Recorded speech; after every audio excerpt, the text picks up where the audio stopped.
Hello किसान भाइयों। स्वागत करती हूँ मैं इस YouTube चैनल में। आज की ये वीडियो हर उस किसान भाई के लिए बहुत ज़रूरी है जो ये जानना चाहता है कि किसको फसल बीमा का कितना पैसा मिलेगा और कब मिलेगा। अगर आप भी अपनी मेहनत की फसल का सही मुआवजा और बीमा राशि पाना चाहते हैं तो इस वीडियो को अंत तक ज़रूर देखिए।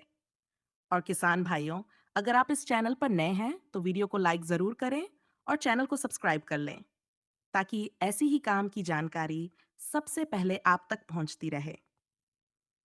किसान भाइयों, आज इस वीडियो में पूरी जानकारी दी जाएगी कि फसल बीमा योजना क्या है, किस किसान को इसका लाभ मिलता है, कितनी राशि मिल सकती है और पैसा कब तक आपके बैंक खाते में पहुंचता है।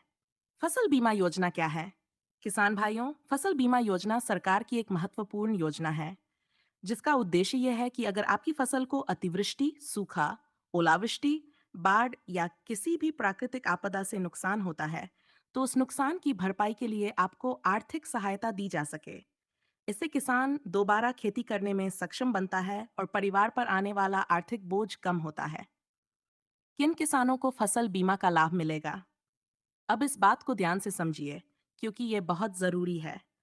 फसल बीमा का लाभ उन्हीं किसानों को मिलता है जिन्होंने समय पर फसल बीमा करवाया हो, जिनका नाम जमीन के रिकॉर्ड में दर्ज हो, जिनका बैंक खाता आधार कार्ड से जुड़ा हो और जिनका मोबाइल नंबर बैंक खाते से लिंक हो। अगर इनमें से कोई भी जानकारी अधूरी है, तो फसल बीमा की राशि रुक सकती है। कितना पैसा मिल सकता है? किसान भाइयों, फसल बीमा की राशि आपकी फसल को हुए नुकसान पर निर्भर करती है। अगर फसल को थोड़ा नुकसान हुआ है, तो उसी अनुपात में राशि मिलती है। अगर फसल को पूरा नुकसान हुआ है तो पूरी बीमा राशि मिलने की संभावना होती है। उदाहरण के तौर पर समझिए, अगर आपने 1 हेक्टेयर में गेहूं की फसल बोई है और उसका बीमा कराया है और आपकी फसल को 50% नुकसान हुआ है, तो बीमा कंपनी उसी हिसाब से आपके खाते में राशि भेजेगी। अगर नुकसान 100% है तो पूरी बीमा राशि मिलने का प्रावधान रहता है। पैसा कब तक आएगा? किसान भाइयों, ये सवाल हर किसी के मन में होता है। फसल बीमा का पैसा आमतौर पर फसल के सर्वे के बाद भेजा जाता है। सरकारी कर्मचारी या बीमा कंपनी के प्रतिनिधि गांव में आकर खेतों का निरीक्षण करते हैं। उसके बाद रिपोर्ट तैयार होती है और फिर भुगतान की प्रक्रिया शुरू होती है। अक्सर ये प्रक्रिया कुछ हफ्तों से लेकर कुछ महीनों तक चल सकती है। जब सूची तैयार हो जाती है तो राशि सीधे डीबीटी के माध्यम से आपके बैंक खाते में भेज दी जाती है। अगर पैसा नहीं आया तो क्या करें? अगर आपकी फसल का नुकसान हुआ है और फिर भी राशि नहीं आई है तो ये कदम उठाइए। पहला, अपने बैंक जाकर खाते की जानकारी लें। दूसरा, गांव के पटवारी या कृषि कार्यालय में संपर्क करें। तीसरा, फसल बीमा की हेल्पलाइन पर कॉल करके शिकायत दर्ज कराएं। कौन कौन से दस्तावेज जरूरी हैं? किसान भाइयों, ये दस्तावेज आपके पास होना बहुत जरूरी है। आधार कार्ड, बैंक पासबुक, जमीन के कागजात, फसल बीमा की रसीद या पॉलिसी नंबर और मोबाइल नंबर जो बैंक खाते से जुड़ा हो। इनसे आपका काम जल्दी और आसानी से हो जाता है।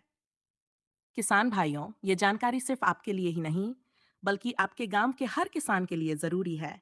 इस वीडियो को आगे शेयर करें ताकि सभी को फसल बीमा योजना का सही लाभ मिल सके। और अगर आपको ये जानकारी उपयोगी लग रही है, तो एक बार फिर याद दिला दूं, वीडियो को लाइक करें और चैनल को सब्सक्राइब जरूर करें ताकि ऐसी ही जरूरी खबरें समय पर मिलती रहें।